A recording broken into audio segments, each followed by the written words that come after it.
We took a week off, but we are back. Episode 140 of the Bryant Land Show. He is Antonio Marsh with Hunting with the Marshes. I am AB3 with official Bryant Land on everything. And joining us for episode 140 is Trevor Bowles. Trevor, welcome. VIP experience and trade manager for Maker's Mark. Joining us today. You know, we talk a lot of hunting, we talk a lot of fishing, but one thing that we are not afraid to do is take a little sip of bourbon every now and then. Trevor's gonna hook us up and give us the knowledge. Trevor, welcome to the Bryant Land Show. Hey, thank you so much for having me. I'm thrilled to be here. Been a fan from afar, so happy to be part of it. Oh man, I appreciate that because a lot of times me and Antonio talk about all the time how we feel like we do this in a bubble. And as soon as we spend an hour going back and forth, the next thing you know, somebody's just like, "Hey, what happened to the podcast?" It's like, all right, we keep doing this for the five of y'all. So yeah, we appreciate it. Mr. Marsh, you got an impressive lineup back there, and I'm thinking it's because of the man at the bottom of our screen. Yeah, that's let me see. Trevor. I'm not sure about this one. I don't know how this slipped in here. But yeah, Trevor. Hey, Trevor's my dude, man. So you know, Adam, we got to the bourbon about 3-4 years ago. Yeah. Decided to do that bourbon trail for my 50th birthday.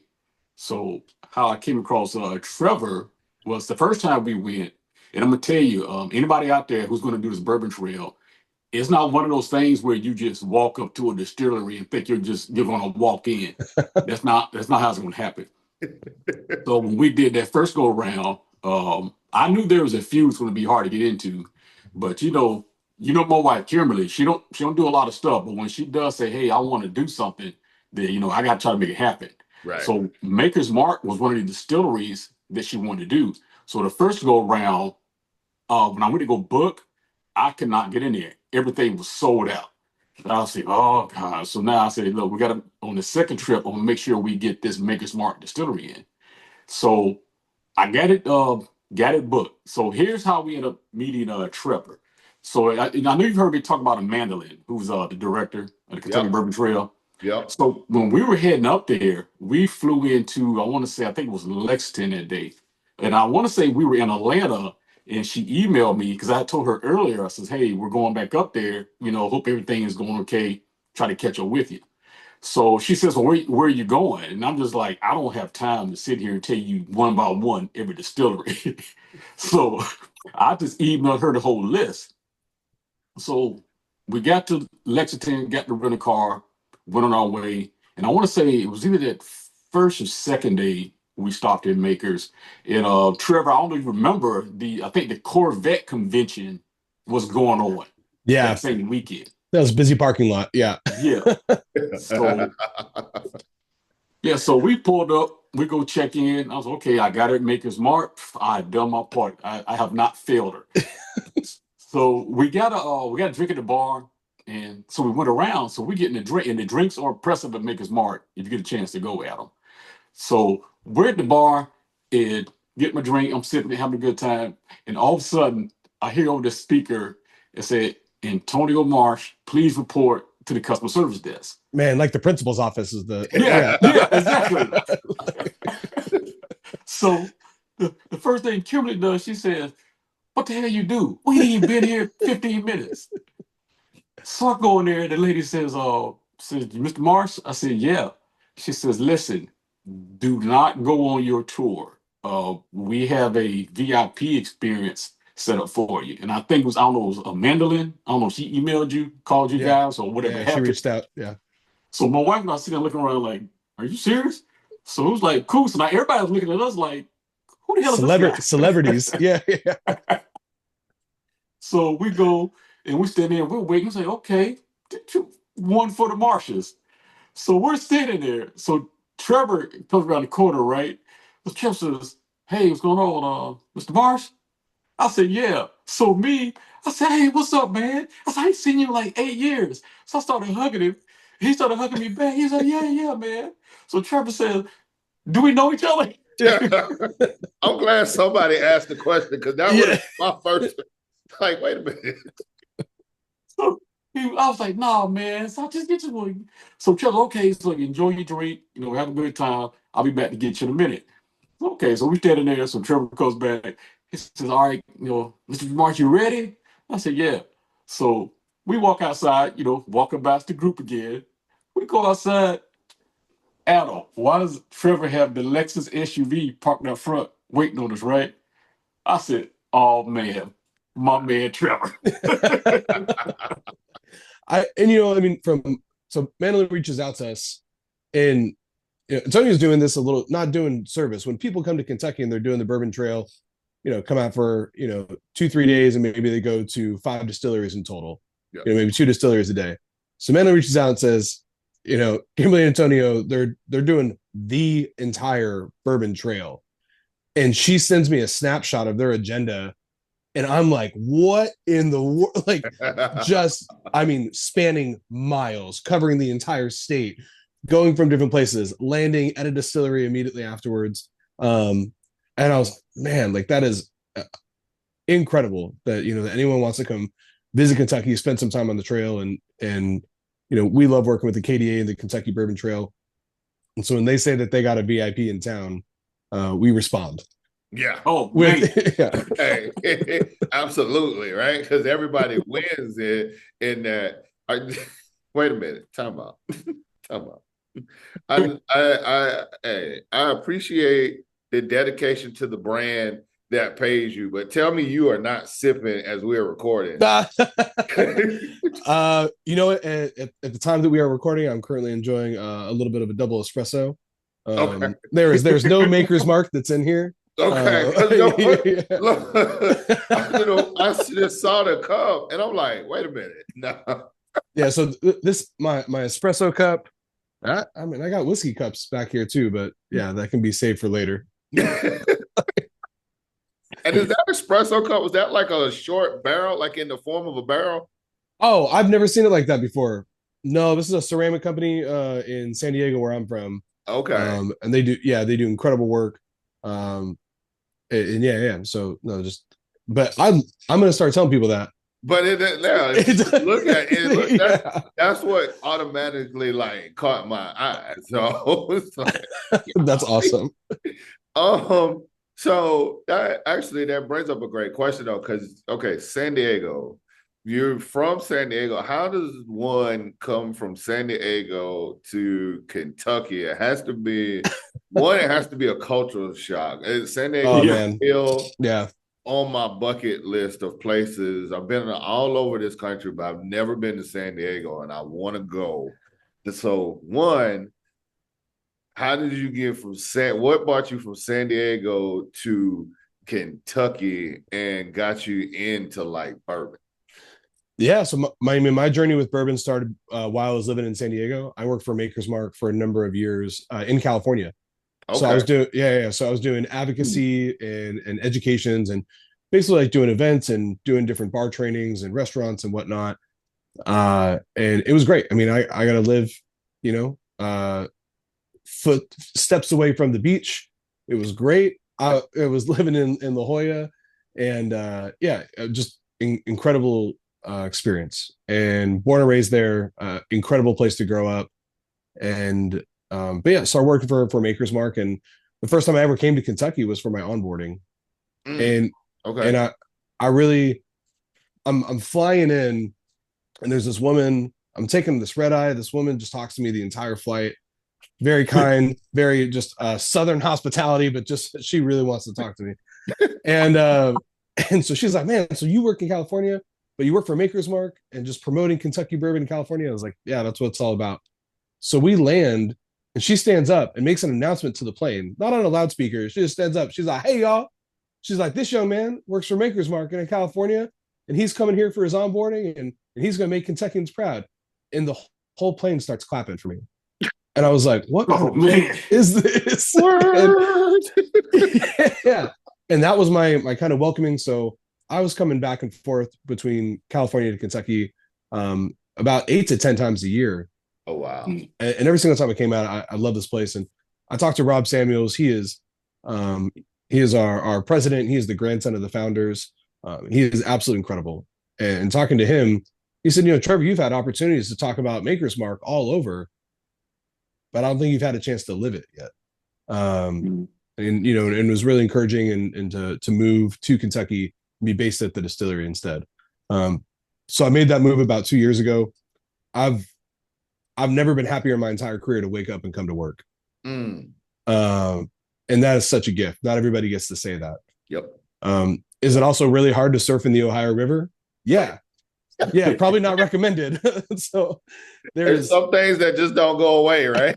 Yeah, there's things that I miss about home every single day. I mean, my whole family's out there. But in terms of, we're on over 1,100 acres of land at Maker's Mark.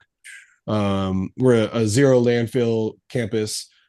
There's 336 people that work here, and I've never worked with a crew that cares so much. Whether you are hand dipping bottles on the line, whether you are on our security team, you're on our tour team, you're working in the restaurant. I mean, even our dishwashers at the restaurant, like, they care. Wow. I don't know if you're allowed to cuss on this podcast, but I go for it. Man, I work with a bunch of folks that they just give a shit, and you're surrounded by it, and every single person cares, and that is such a gift. Yeah, 336 people. Wow, on a spread out. That is pretty cool as well. My ears automatically perk up as somebody who is a lover of land and just like how things come together with land. 1,100 acres, boy, that sounds like a playground, and I'm pretty sure you guys use every single acre of it. A lot of it's about protection of our water source. I've told absolutely. Yeah, and I've told Antonio this. Only employees are allowed to fish the lake. We're trying to get Antonio on a single day employee pass, and come out and come fish that lake, because it is amazing. I haven't caught anything personally. I do not have that magic touch, but we've taken our team out a couple times on fishing trips, and we provide all the bait and the poles and everything, and they always have a good time. Wow. Yeah. That's fishing's not really my game either. I don't know why, for whatever reason. But so with the employee pass to be able to fish the water source, what do the deer look like out there? Y'all let any folks get out there and bow hunt or anything? Because I would assume you don't want anybody shooting rifles on out there. Yeah, we've talked about it, and then we had the realization that while we are surrounded by nature, we are also a campus that has a lot of visitors. And yep, if you don't do a one-shot kill, might be a little jarring to see a deer running through the campus, and you're trying to, you're traveling from all over the U.S. to come here on your tour, and, and you came to see Bourbon, and so right, there's a deer that expired somewhere along in your green space or on the pavement. That's why I tell people all the time. They're just like, "Oh, I got deer in my backyard all the time." It's like, okay, that's great. And it's all fun and games, especially when you live in one of these highfalutin HOAs when deer expires in your neighbor's yard and you trying to explain to little Debbie why there's a deer right there. So, not the snack cake. I'm just saying, it's reality. It's reality of it. So, but even with that being said, so like I went to a winery this past spring. My first time ever going to a winery.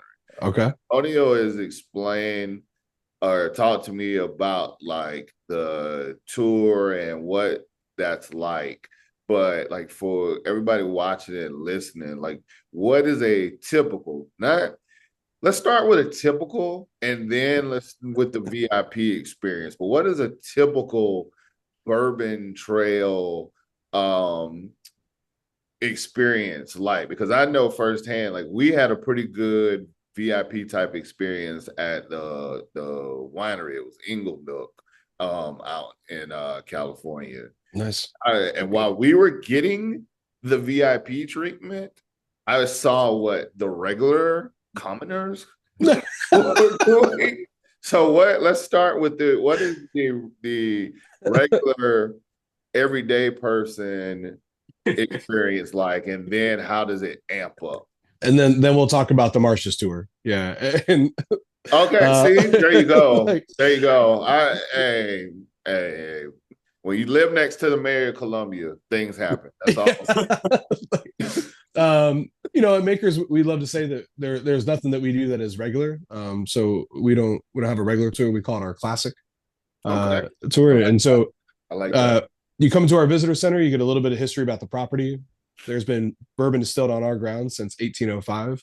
So a little bit of history of the grounds and why our founders chose the property in 1953 to continue their brand. And it was really because of proximity to nature.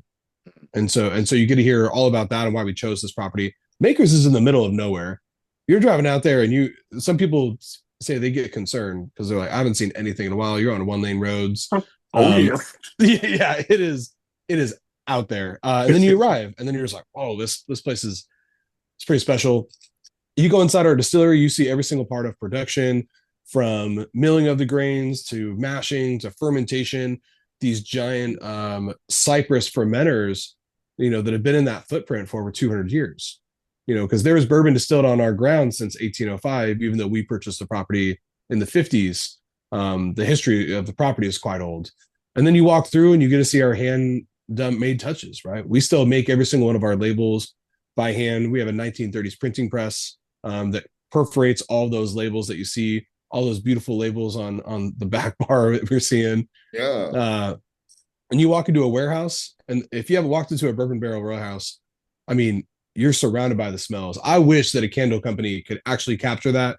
Whenever I see bourbon candles, I'm like, man, it says sandalwood on the side. I'm like, that's not it. No, it's not. It's not that at all. If you can actually capture that real aroma and that experience when you walk into a warehouse, it's just like no other. Yes. You walk down our bottling line, you get to see that we still hand dip every single bottle of Maker's Mark. And we walk inside of our limestone cellar, and that place is incredible. It is 50 degrees or cooler year round. Some more of our exclusive pours and products that we make come from that limestone cellar. But it is a pretty special place. And then we usually finish off with a tasting, right? Came all the way down, got through our roads safely. And then you get to taste 4 of our bourbons. So what and then with the tasting, is there any kind of like do you do it with the charcuterie board with it, or like what do you guys pair with that? Yeah, so we recommend the tasting on its own. And then I'm a big believer, a lot of us are believers out here, that we're gonna show you, makers. And in Maker's Mark 46 and our cask strength directly out of the barrel with no water added to it. And then it's kind of up to you to decide, man, how do I want to pair this? Some people don't always love pairing with food. Some people, chocolate is a lot of the time recommended. But I think when you think about your everyday life, if you happen to buy a bottle at the gift shop and you go back home, are you like, we never want to set the precedent that, hey, you got to build this beautiful charcuterie board before every time you pour a bottle of Makers. Right. It's more about like, hey, do you want to have it with soda water? Big advocates too of drinking how you like. Yeah. Not everything needs to be enjoyed neat. You get to kind of find your preference. So we say, start with the tasting, trying the bourbon on its own, letting it shine on its own. And then it's up to you to kind of take it from there and decide what kind of journey you want to go on with it. We have someone that swears that, like, man, if I could just drink Maker's Mark with chocolate cake every day, I would do it. And I was like, good on you. Yeah. Yes. Impressive. Yeah. That's all I can say, impressive. Yeah. In our restaurant that's on campus is fantastic. So, talking about, the property again, we also have a herd of Wagyu cattle. I think we do one of the best cheeseburgers in the entire state. That is from our Wagyu cattle. So you're coming in and you can almost like smell it as you're walking around the campus. We also do this pizza that's made from the yeast from the distillery, and you're having this thing and the crust is just perfect. That's from there. And then we're actually using apples from our farm So instead of like, it's not a red sauce, it's not a white. This sounds super weird. It's not a red sauce, white sauce. It's an applesauce on this pizza. And then it's like crumbled sausage that's on it, smoked mozzarella. I mean, yeah, the restaurant is impressive. They're doing great things. I like bourbon, but you really piqued my interest when I heard Wagyu burger. I'm like, oof, yeah, like it would be worth the trip to go to the restaurant first, and then get some food on my stomach, and then we can go and taste some of the bourbons. Now, the applesauce pizza, I don't know. Maybe I could be, enticed or twist my arm to try a slice, but that Wagyu burger. And do you got some hand cut fries or what? Absolutely. Oh, yeah. Hand cut fries. We do. We have a herd of about 450 Catania sheep on campus that we do for rotational grazing. The restaurant sometimes will do different specials. We did some lamb kebabs this past week, out of this world. We also almost always on the menu we do a lamb meatball. So it's beautiful and it's wrapped in Swiss chard. So the way all the moisture is just kept in, and it is, So our goal is that most of everything you consume on campus came from the place. We have a beautiful production farm. We have an innovation garden. Our cocktail program, as Tony said, is outstanding. It is really representing the things of the place. That's amazing. Can you imagine being a farmer and say you're going to work at Maker's Mark? Oh, our farm team is over the moon. Like. That's awesome. we got a really cool a program that we have our retention is out of this world. I mean, we have multiple employees that are third generation Maker's Mark employees. We have multiple people that have been with us for over 30 years and truly like love coming to work. And we have people that are on our barrel team. Our barrels are 525 pounds when they're full. And so the weight on that of that on your body, you start, in the industry maybe when you're 25, and all of a sudden those barrels, when you're 55, it takes a little bit of toll, right? And so we have a really cool program where we can rotate people out of different departments that are a little bit more like taxing on the body, and to actually go work on the farm instead. Okay. And so we have a couple big burly boys that are introverted, and they're like, oh man, I'm here to rotate barrels. And then you're just like, they get a chance to go on the farm. All of a sudden they're harvesting everything. So this is pretty nice too. Not a bad way to make a living, right? Yeah. So now, like you say, you start with your classic experience. What is your next level experience? So we have 9 different experiences. Oh, wow. Currently, yeah. So it's not just like tier 1, 2, and 3. Yeah, okay. I tell people all the time, and this is probably not great from a marketing perspective. Listen, bourbon's not for everybody, and that's okay. But Maker's Mark maybe is for everybody. We do a specific art tour. We have one of the largest collections of modern art in the entire state of Kentucky. There's art all around the campus, so you can do an experience where you just get a mocktail, and you cruise around. You just hear all about the art. We do a special experience that's called wax dips and honey drips. We have about 51 beehives and apiaries around the property, and then you actually get to taste different honey from different parts of the farm, and then we pair them with different bourbons. You get to spend some time with Cody Gibbons, our beekeeper. Wow. We do a mushroom inoculation workshop a few times a year because we have a mushroom quarry. Yeah, so we're growing and cultivating 17 different varietals of mushrooms. But if you want to do that all-encompassing, experience, this is what we did for the Marshes. It's more of our, we call it our remarkable. And so you're with us for about 3 hours. And so like I said, we're either taking you in our Mercedes Sprinter van, or if it's a smaller group, you're jumping in that luxury Lexus SUV. And because if you do our classic tour, while we talk a lot about the property, you're only seeing 3% of the property. And it's the most important 3%, right? It's the distillery. Sure. It is bottling. Yeah. It is aging. It's all that. Right. But to get out into the surrounding, that's when all of a sudden we're driving you through our grain fields. We have 300 acres where we're growing our own wheat and also our own barley. And you actually get to explore that property. You get to go see the water source where every single drop of makers that has ever been made has started from that lake and that water source. You can go on some of our hiking trails. We have the oldest tree on campus is anywhere between 350 to 500 years old. It's called our mother oak. The first time that the American white oak has ever had its genetics mapped. And we partnered with the University of Kentucky for that.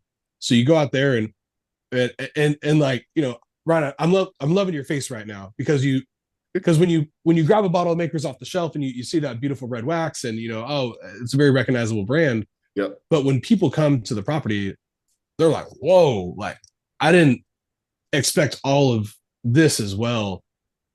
Right. And then we also talk about that we're the only distillery in the world that is a tier 3 certified Regenified farm. And so, you know, bourbon does not start inside of a distillery. Bourbon starts in the grain fields with partnerships with local farmers. And what can we do to help protect healthy topsoils? So we don't do any, crop rotation. We do cover crop.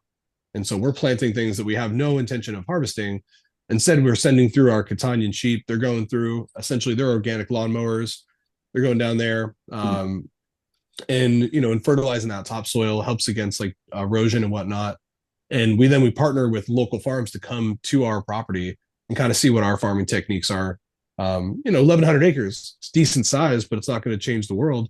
But how can we bring in people from around the world to hopefully take the learnings that we're doing on our property?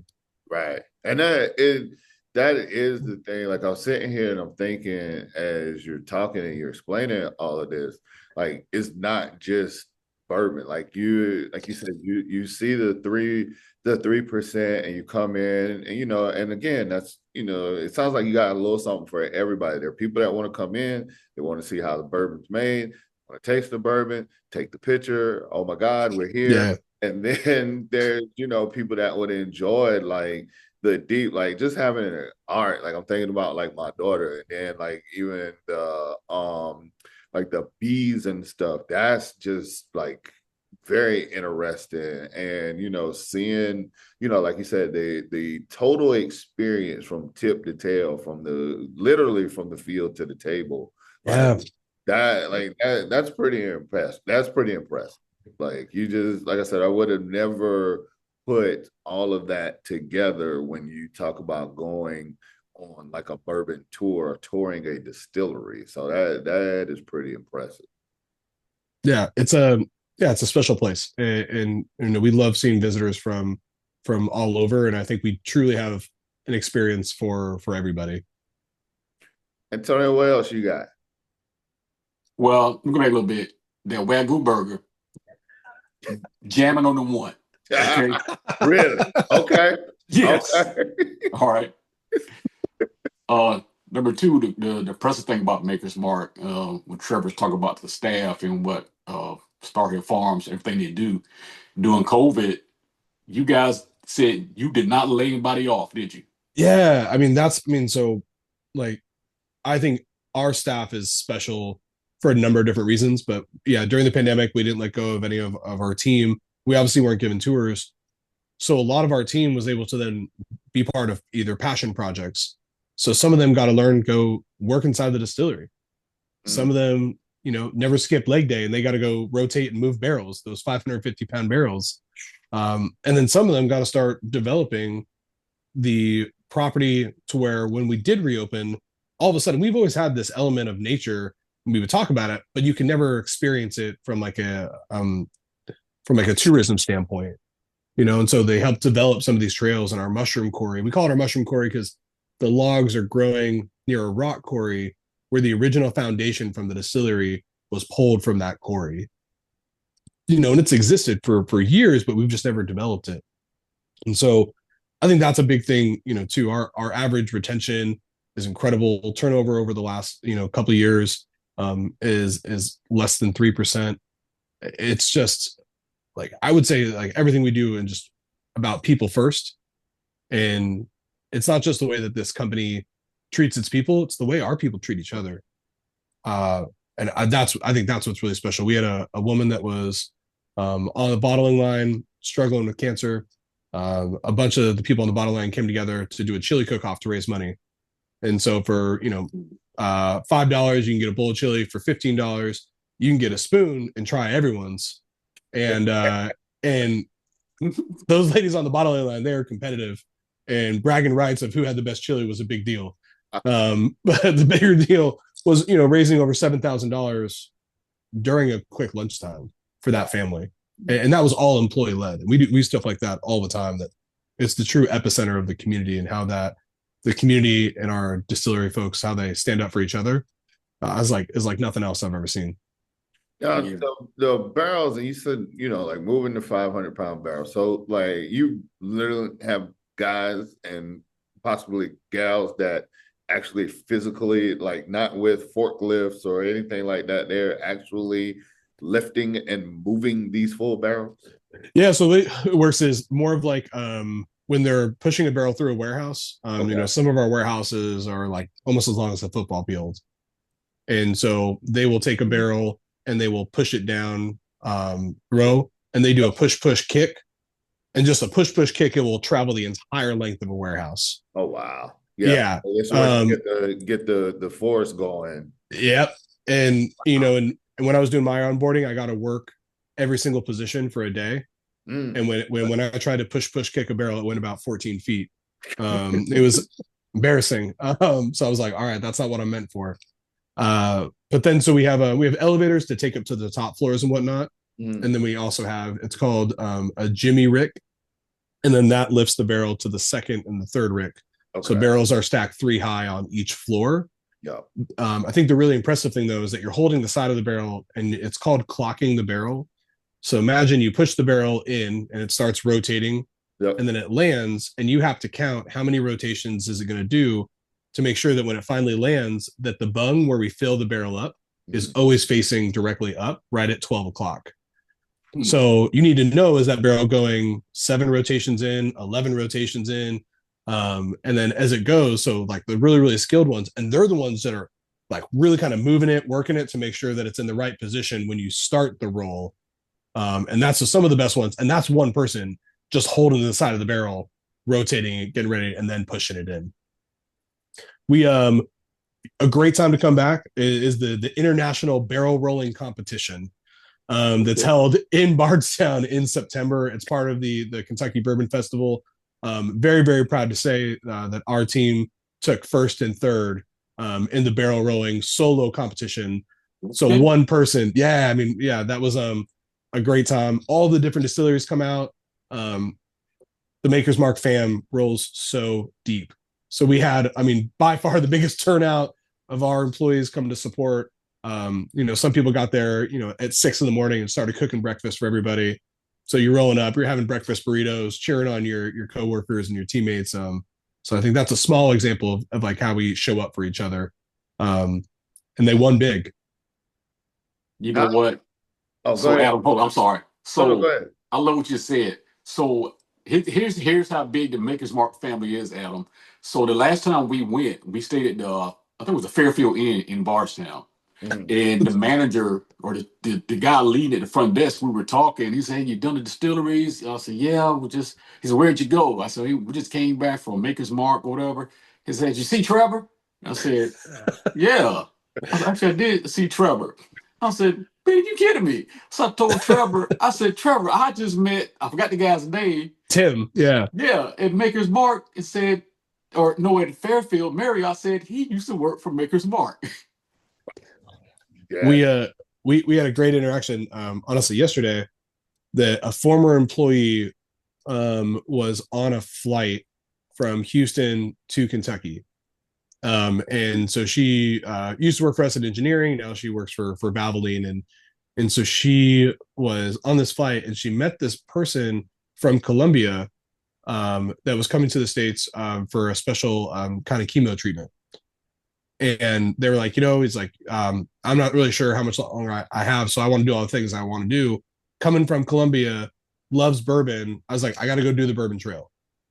And so a former employee met this person and called her former manager and said, "This person has an amazing story. I want to come bring them to the distillery myself."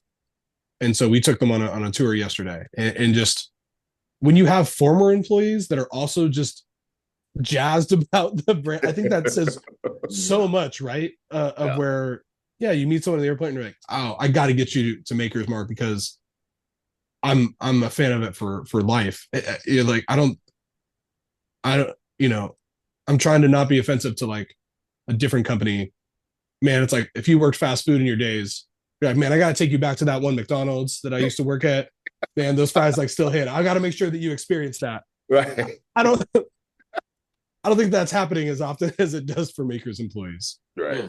Hey, you don't have to say it. Hey, I tell people all the time when I go out, make me old fashioned. It better be Biggest Mark in there. Don't give me nothing else. Appreciate that. I'm telling you. I love all your other brands, but hey, don't mess around. When you do me and my wife good, hey, I'm with you for life, man. I appreciate that. Yeah, we all do.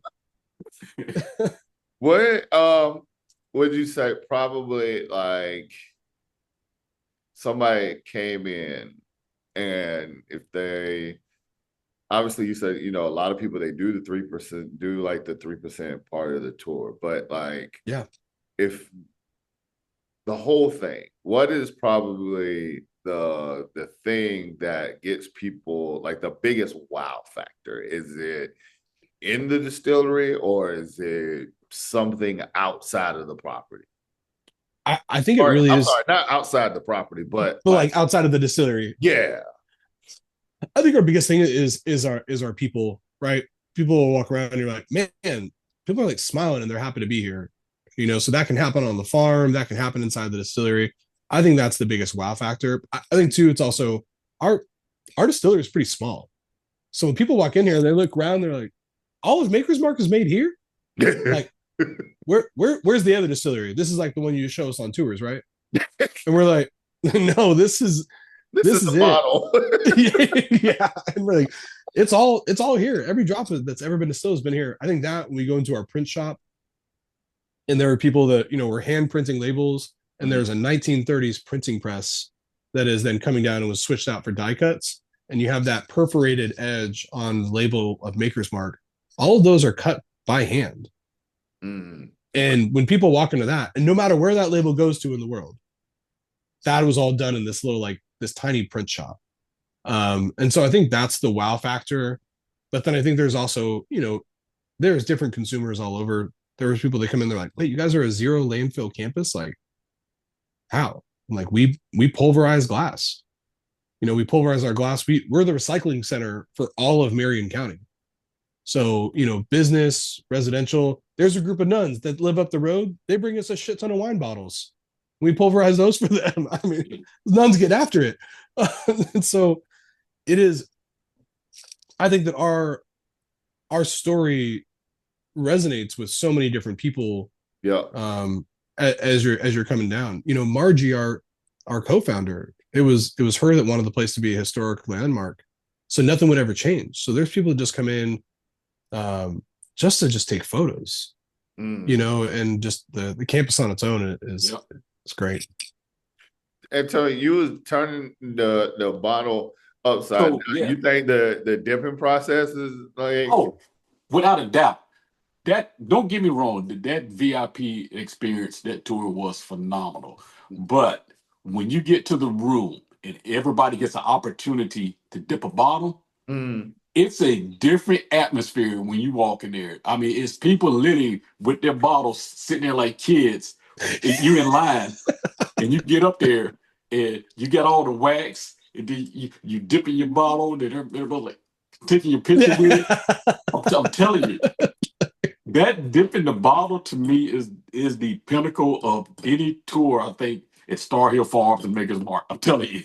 Wow. That was my wife's there. Mine was a little garbage because me trying to be Mr. Slick, thinking I was going to do a what do you call that bottle? The slam dunk. Yeah, I was going to slam dunk. I put the bottle in there. I was like, it ain't going down. The lady said, yeah, we do that for a reason because of people like you.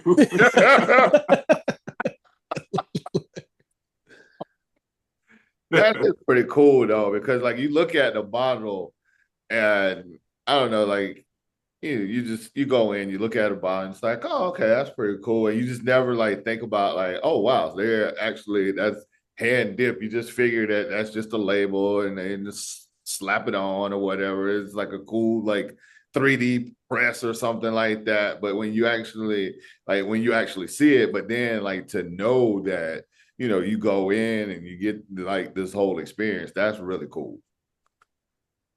Yeah, I'm gonna tell you, Trevor is he's the dude, man. I'm done with 2 tours with him. Yeah. All of them, that one we did for my birthday, I think that was better than the first one we did. What so is it a situation where, I think you said this before, like is it like a walk-up situation? Like you have to like book the tour? Are you booked out? Like, do you need to get in and try to get your dates early? Like how does that work? Yeah, I mean, honestly, as Antonio said, the first time they tried to come down, we usually book out about 2 months in advance. Yes. Okay. And so, okay. yeah, and never want to discourage someone from not coming. So say if it's fully booked and you just happen to be in the area, you can still come by, enjoy a cocktail at the restaurant. And then, or we also have a beautiful cocktail bar that overlooks the campus. You can do flights there and you can do tastings. You can still walk down to the gift shop and you can still dip your own bottle. So, if you're in the area and you weren't able to get on a tour, still a chance to grab a cocktail and dip a bottle and eat at the restaurant, enjoy that legendary Wagyu cheeseburger. And so there's still plenty to do, just walking around, even if you're not able to get onto a tour. But yeah, usually about 2 months in advance is the best call. Mm-hmm. We're gonna get Adam up there because I'm telling you, Miss Marsh, she's serious about that doing that private select thing, man. Let's make it happen. So I'm gonna get Adam up there, get him a tour, let him do some of his groundwork, his specialty. But yeah, I think we're probably gonna try to make that happen. Maybe next year, man. Awesome. I'm excited. I'm excited about it. I'm already like in my brain, like churning, like, okay, Lexington. It's like if I can get up to Lexington sometime here in the fall or later in the fall or over the winter, is just like, how can I slide over and go get a Wagyu? It's trust me, the brain is churning. Nice. So, Trevor, man, thank you for getting up and we record. We try to keep a pretty normal recording schedule, but thank you for getting up early on Absolutely. a Saturday on as we're recording this to make this happen. I'm so glad that you were able to join us. Give the people in your social media, Maker's Mark, like how can folks find y'all and get? Hey, Adam, can we do one more thing? Yeah. Hey, Trevor. Yeah, what's up? I don't know, but do you want to tell the story about us in Bardstown when we left what was the spot that night? I'll leave it to you, man. I feel like when I'm a few drinks in, I try to take off the company cap. Can I tell the story? Yeah, go for it. Yeah. Why is it when we have guests, there's always some like crazy? No, Adam. Does this one involve a hot tub too? No. But Adam, okay, so check it out. So before we left Maker's that day, he kept giving us suggestions on a lot of places to go to in Bardstown. So he said, "Hey, if you go, let me know. I'll meet you down there." So what was the place? What was the speakeasy we went to? Volstead. Okay, so we go in there. If you go to Bardstown, phenomenal drinks. You come in the back door. I mean, they had an old fashioned with a piece of bacon in it. Yeah. I mean, it was great. So we're tired. Everybody's had a long day. Trevor, outstanding tour. Glad you came, hung out with us. So we all leave, and I rented a minivan. It was like a white Pacifica or something. I don't know what it was. So we get in there.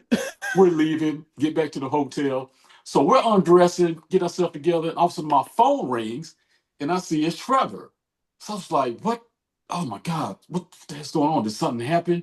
So I called him back. I said, "Trevor, you good, man?" He was like, "Hey, you ain't gonna believe this." So he said, I'm leaving the speakeasy. I'm Feeling heading back good. home. I'm like, I'm bopping. I'm a few drinks in. I'm like, yeah, walking home, like feeling good. So he says, yeah, I get up to the intersection. I see this white van coming down the street. So he was like, oh, man, hey, that's my people. So Trevor says, I jump out, I was like, hey, what's up, folks? People go, man. Like, what the fuck is wrong with you? He was like, oh, my bad. I thought you were my friend. They swerve, slam on the brake, just start yelling at me. I'm like, it was the wrong Pacifica, and we've all been there. I mean, yeah, it's not like the Chrysler Pacifica. No disrespect to Chrysler, but it's not like it's not it's a rare vehicle. There's some around the world with the Chrysler Pacifica. So, like you said, it can happen to the best of us. That's hilarious. Yeah. So with that, if you want to see escapades of me and Bardstown jumping in front of vehicles, the best place to see that is to follow me on social media, and that's going to be at Committed to Makers. So 2M, 2T's. Yeah, man, I'm on brand. Cut me open, and I'm bleeding red wax. So yeah, Committed to Makers. COMMITTED. The number 2, and then Makers. And then makersmark.com is fantastic. So we post a lot of information there. That's where you can book tours. But yeah, definitely recommend follow them on socials as well. Awesome. Trevor, again, thank you for joining the Bryant Land Show. Make sure you guys go and check out makersmart.com. Follow Trevor Committed to Makers. Make sure you're following me at Official Bryant Land, Antonio at Hunting with the Marshes. Leave a comment, subscribe, all that good stuff, all the shenanigans that you folks should know to do by now. But we appreciate you guys, and we will catch y'all on the next one.